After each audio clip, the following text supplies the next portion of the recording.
Mi nombre es doctora Alejandra Moreno, aunque durante los últimos 6 meses en el Hospital General San Rafael, todos me conocen simplemente como Ale, la enfermera del turno nocturno.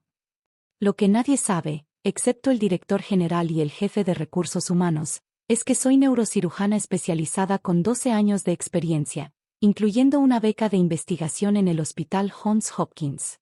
¿Por qué trabajar como enfermera? Simple.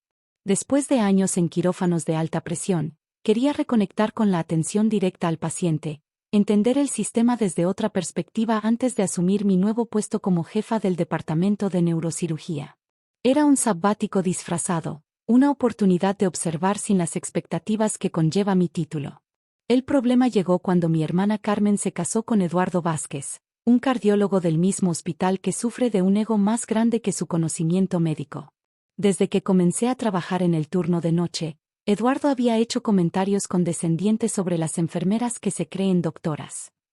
Alejandra, me dijo el martes pasado mientras revisaba los signos vitales de un paciente postoperatorio, deberías considerar estudiar medicina.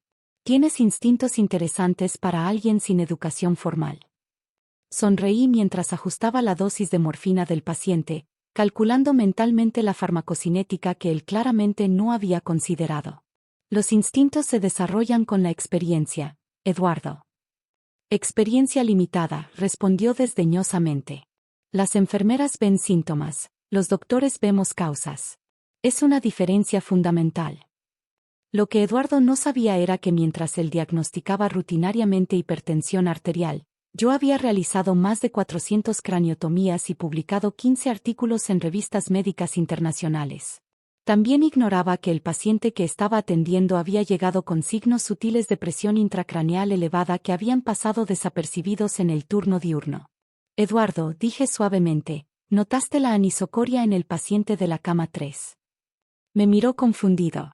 ¿La qué? Pupilas de tamaño desigual.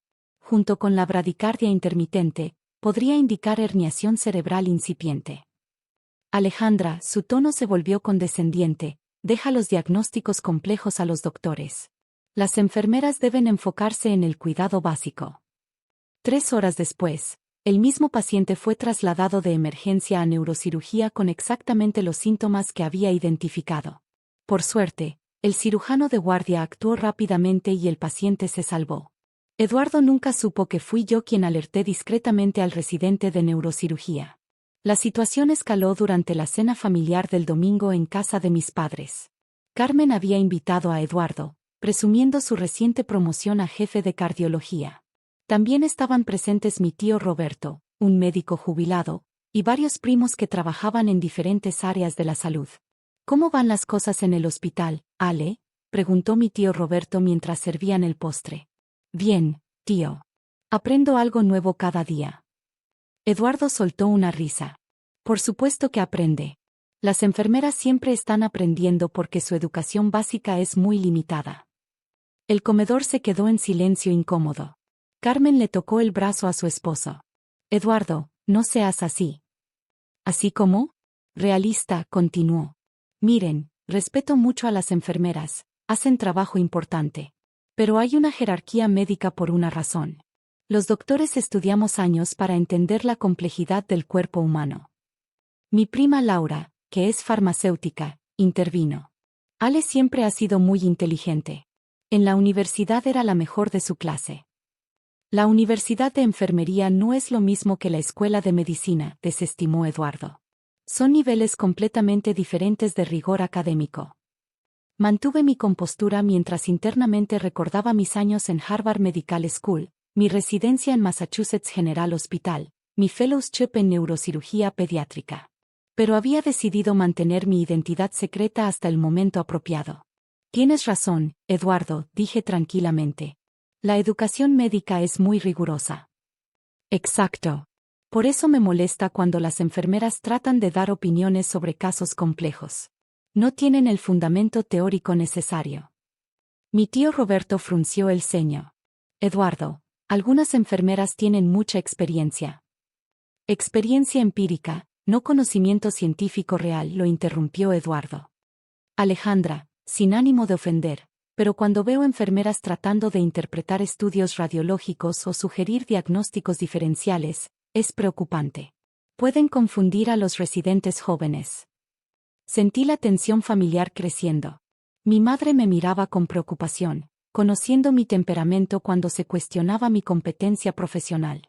¿Qué opinas de los casos neurológicos complejos?, pregunté casualmente. Eduardo se enderezó, claramente sintiéndose en su elemento. Bueno, no es mi especialidad, pero tengo conocimientos básicos. ¿Por qué? Curiosidad profesional. El otro día vimos un caso interesante de hematoma epidural. Ah, sí. Emergencia neuroquirúrgica clásica. Requiere craniotomía inmediata para evacuación del hematoma, respondió con aire de autoridad. ¿Y si el paciente presenta lucidez intermitente? Eduardo dudó. Bueno, eso sería atípico. Lo que acababa de describir era el intervalo lúcido clásico del hematoma epidural, un signo patognomónico que cualquier estudiante de medicina debería conocer. Su respuesta confirmó que su conocimiento fuera de cardiología era superficial. El momento decisivo llegó el miércoles siguiente. Eran las 2:30 de la mañana y yo estaba terminando mis rondas nocturnas cuando las alarmas comenzaron a sonar por todo el hospital. Código azul en urgencias, código azul en urgencias. Corrí hacia el área de emergencia donde encontré al personal médico en pánico alrededor de una camilla. Un niño de 8 años había llegado inconsciente después de un accidente automovilístico. ¿Dónde está el neurocirujano de guardia?, gritaba la doctora Fernández, jefa de urgencias. Está en otro hospital atendiendo una emergencia, respondió una residente. No llegará hasta en 2 horas. El niño no tiene 2 horas, murmuró la doctora mientras revisaba las pupilas del pequeño paciente. Presenta signos de herniación cerebral aguda. Desde mi posición, observé el ataque en el monitor. Hematoma epidural masivo con desplazamiento significativo de la línea media.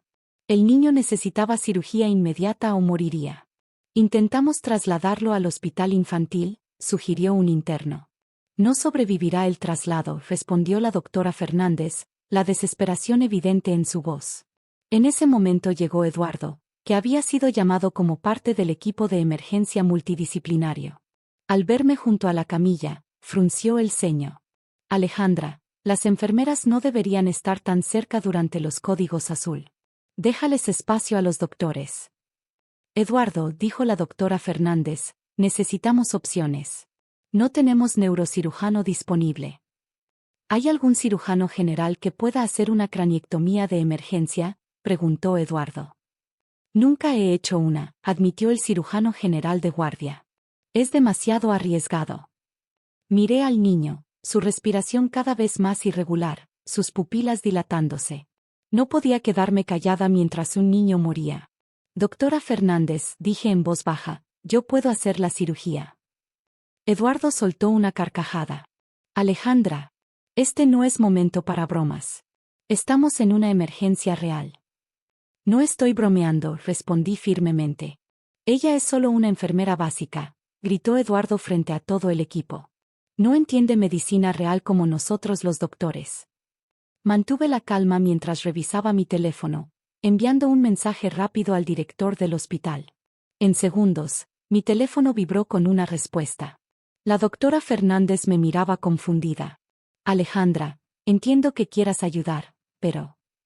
En ese momento, las puertas de urgencia se abrieron violentamente y entró corriendo el director del hospital, doctor Mendoza, seguido por el jefe de recursos humanos. Doctora Moreno, gritó el director, sin aliento. Necesitamos su experiencia en neurocirugía inmediatamente. El silencio que siguió fue absoluto. Eduardo me miraba como si hubiera visto un fantasma. Doctora, murmuró la doctora Fernández. El doctor Mendoza se dirigió a todo el equipo. Permítanme presentarles formalmente a la doctora Alejandra Moreno, nuestra nueva jefa del Departamento de Neurocirugía, quien ha estado trabajando incógnito como parte de un programa de integración hospitalaria. Eduardo retrocedió, su rostro pasando por varios tonos de rojo. Doctora Moreno, continuó el director, evaluar la situación.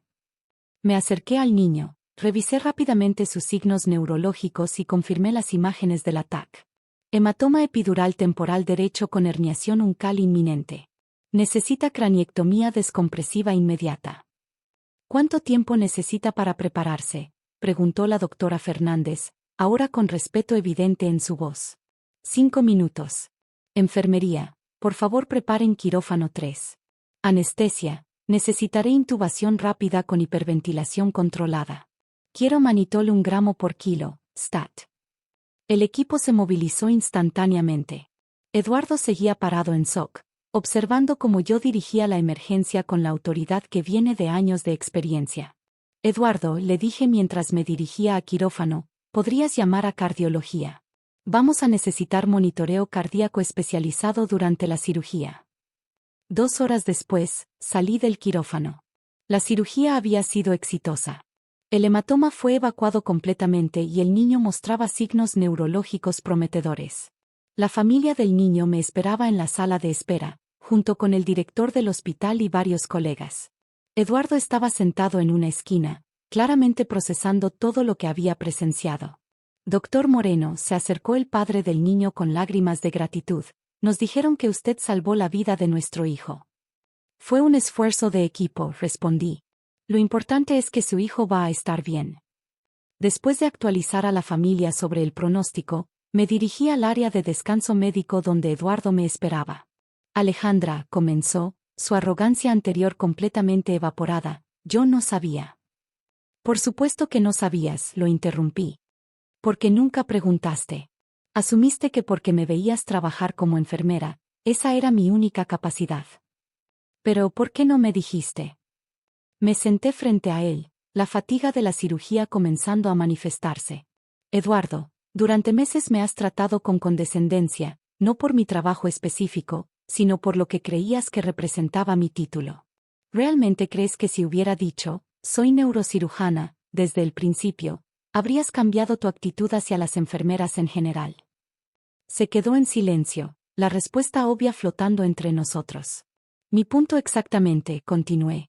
Tu problema no era conmigo, era con tu percepción de jerarquías médicas y tu falta de respeto hacia otros profesionales de la salud.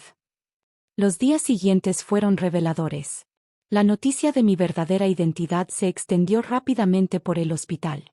Las enfermeras con las que había trabajado reaccionaron con una mezcla de sorpresa y orgullo, contentas de que alguien de su lado hubiera resultado ser una doctora prominente.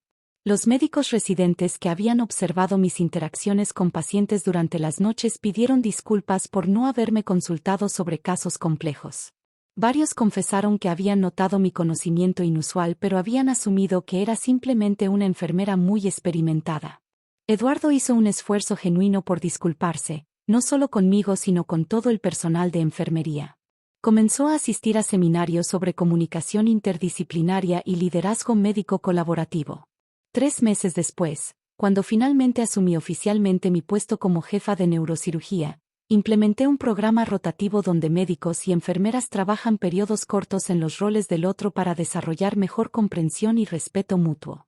El niño que operé esa noche se recuperó completamente sin secuelas neurológicas. Sus padres establecieron una beca de estudio en el hospital para promover la educación continua entre todo el personal médico, sin distinción de títulos. En la última cena familiar, Eduardo se levantó para hacer un brindis. Quiero disculparme públicamente con mi cuñada, dijo frente a toda la familia. Me enseñó que la competencia médica no se mide por títulos, sino por conocimiento, dedicación y, sobre todo, respeto hacia todos los que dedicamos nuestras vidas a sanar. Alcé mi copa con una sonrisa. A veces las lecciones más valiosas vienen envueltas en las situaciones más inesperadas. Y a veces, la mejor manera de cambiar percepciones equivocadas es simplemente demostrar, con acciones, quién eres realmente cuando más importa.